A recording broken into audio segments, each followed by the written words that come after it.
Assalamualaikum. Welcome to Member Spotlight, which is organized by Allied Muslim Chamber of Business. MCOB is a membership-based social enterprise with a mission to create a thriving Muslim business community. It's the power of collective wisdom, continued learning, and thought leadership brought together for Muslims by Muslims.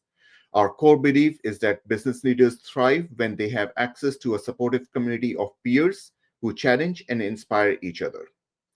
Today, we have with you our member, Dr. Kareem Ibrahim.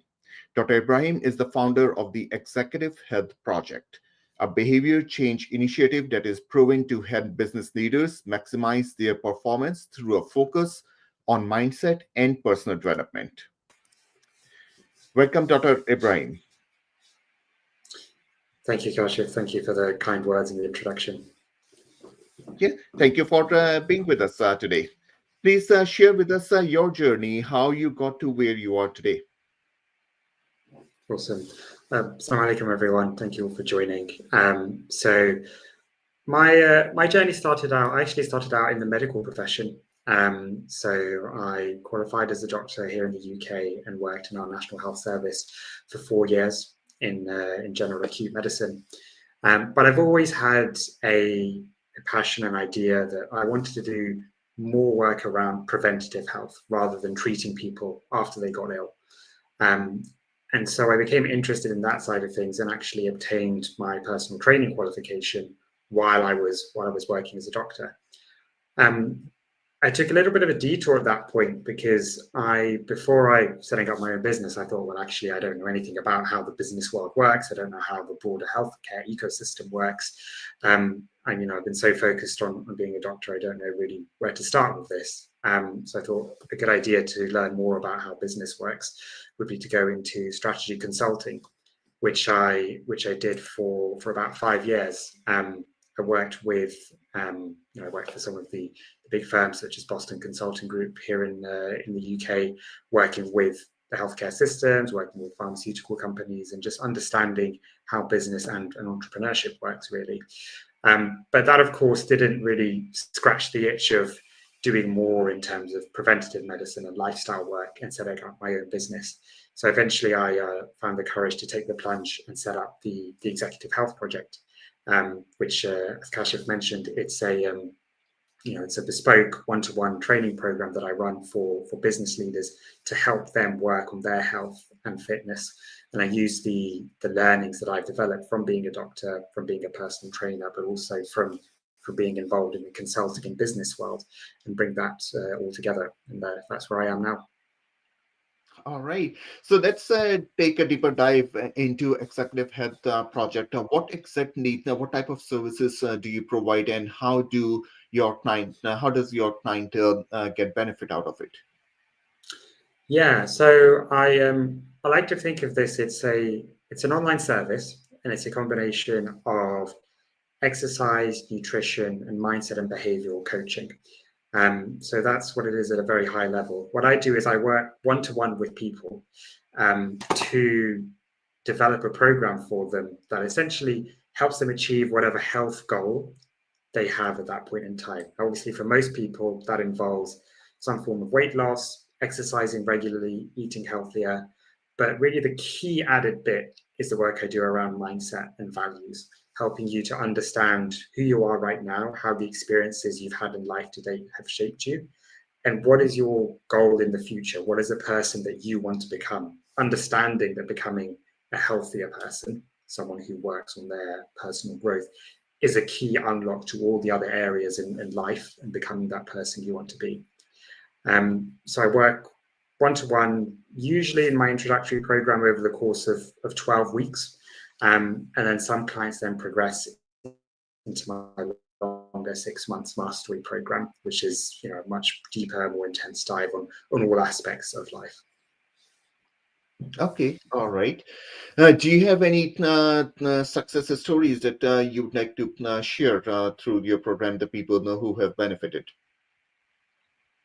Yeah, I'll share one story, and this is someone I worked with actually in the US. A guy, his name is Jamil Makbul, works for a large pharmaceutical company in the US, and he has allowed me to share his story. he came to me because he'd been in the pharmaceutical industry for 20, 25 years, been very successful, but realized that he'd put on weight and had started developing some health issues, particularly some injuries around his sort of upper back and neck. And he realized that it's because he'd given up exercising, hadn't been eating well, hadn't been doing all the things that, you know, everyone knows they should to live a healthy lifestyle, but in the pursuit of career success had let all those things fall by the wayside and was now at a loss as to where to go. So, you know, I worked with him through our 12-week program. He lost 11 pounds, which for him he saw as a big success. He got back down to 170, which was his goal weight. He dropped a trouser size. But the real thing that he keeps telling me, and I'm still in touch with him, is that he's never looked at himself in the way that I forced him to think about himself and his values. And he found all of those behavioral exercises and introspection very valuable because it's allowed him to continue the habits that he developed in the 12 weeks and continue them for long after we've spent working together. Because ultimately that's the aim. I think everyone realizes that it's all well and good doing a short program, but if you let all of that fall after you finish, then what's the point? And I'm not in the business of having people come back because they put weight on again. I want people to have success in a program and keep their habits and lifestyle for the long term. And that's really what behavior change is all about. And so, yeah, Jamil had real success from working with me. Okay, so you are not just working from like the physical perspective, but you are also working from a psychological perspective as well with your clients. So I'm just intrigued about, you mentioned about the behavior exercises. Would you be able to share just one exercise that you do with your clients to change their behavior?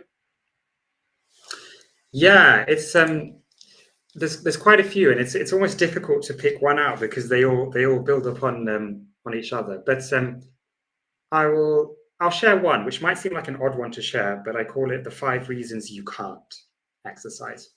Now, this falls in the middle of the program, and the place it falls is that we will have set your goals at the start. You will have, you know, done an exercise to describe who's the person that you want to become in the future, your future aspiration.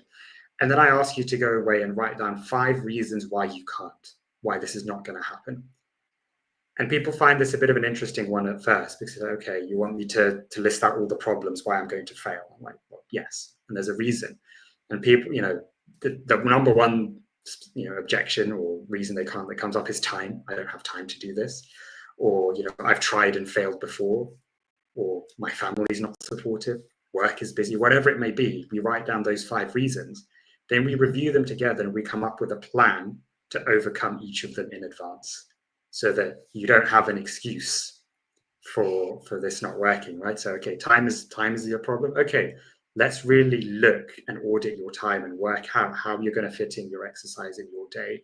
How are you going to make sure you can eat healthily? How does this work when you're traveling for conferences, for work, or when you're on holiday?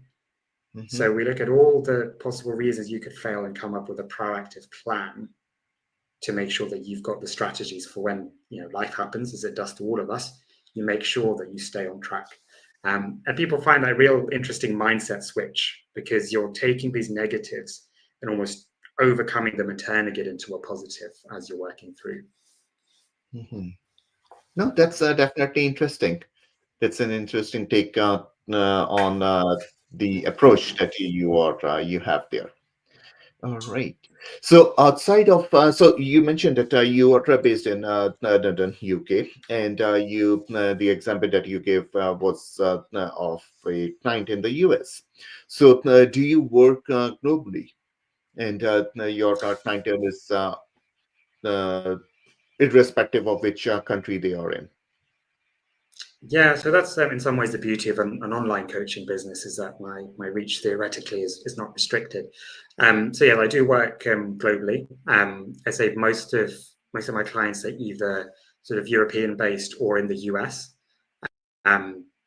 Obviously, as the only coach at the moment in the Executive Health Project, it is limited by time zones and my time. So Europe and US tend to be workable. But that's not to say that people in other geographies couldn't join. There's absolutely nothing to restrict them from that. Okay, all right. Outside of your work, what are your hobbies? So I mean, obviously, unsurprisingly, fitness, given the business that I run. So I have a home gym that I like to spend a bit of time in. I guess the other, I don't know if you call this a hobby, but it's looking after my family. I've got two young children, and particularly my 3-year-old daughter. Spending a lot of time with her, taking her out and playing with her is kind of my hobby, if you would call it that. But it's what I enjoy doing in my spare time. I put it that Yeah, way. no, spending time with the family is key for your mental health and also physical health. So that's definitely good to hear. How was your journey from being a physician to become an entrepreneur? Yeah, really great question. And I guess the key thing to point out is in the UK, most physicians are employed. So unlike in other countries, say in the US, where you may have your own practice, the majority of physicians in the UK are employed by the NHS. They may have a side private practice, but it's not the main work. So as a physician here, I had very little, next to no experience of running my own business. So that was a big journey for me, and a big learning, because running your own business comes with all the additional things like, okay, you have to market yourself, you have to attract leads and clients, and this was all very new to me. So that was definitely a challenge. But now that I'm running the business, what I find really fulfilling is actually getting to choose who I work with, and also seeing that real direct impact that I have on people and building those very close relationships. As you can imagine, when you speak to someone for an hour one-to-one each week for 12 weeks, you build up a rapport, which typically you wouldn't get as a physician, especially working in the hospital where patients are coming in and out and you see them for a few days at most. So definitely a large mindset shift for me in terms of how I work and what I do, but one that I'm happy I've made that journey. Okay, all right. What advice would you give to your fellow entrepreneurs? Oh, that sounds like a big question. um, I would say if you have a real strong belief in what you're doing, that you enjoy it and that it's valuable, then you will succeed. And I think that's the key. If you're doing something that provides value to others, then the business will grow. And that's the place that I like to see myself in. That okay, what I'm doing is providing value to people, and as long as I keep doing that, then the business will grow, and people will come. So I mean that's the main thing I would say. And also I think with any particularly small business, there'll be good periods and bad periods in the business, but you've got to, if you have that belief in what you're doing, keep pushing, keep doing what works, and you'll get through the troughs and reach the peaks. All right, sounds good. Thank you so much for being here today with us, Dr. Ibrahim. Really appreciate your participation and being a member at MCOB. Looking forward to seeing your success in the coming months and years, and for your practice to become much, much larger. Thank you, Kasha, for having me on. All right, Sonic. Alaikum assalam.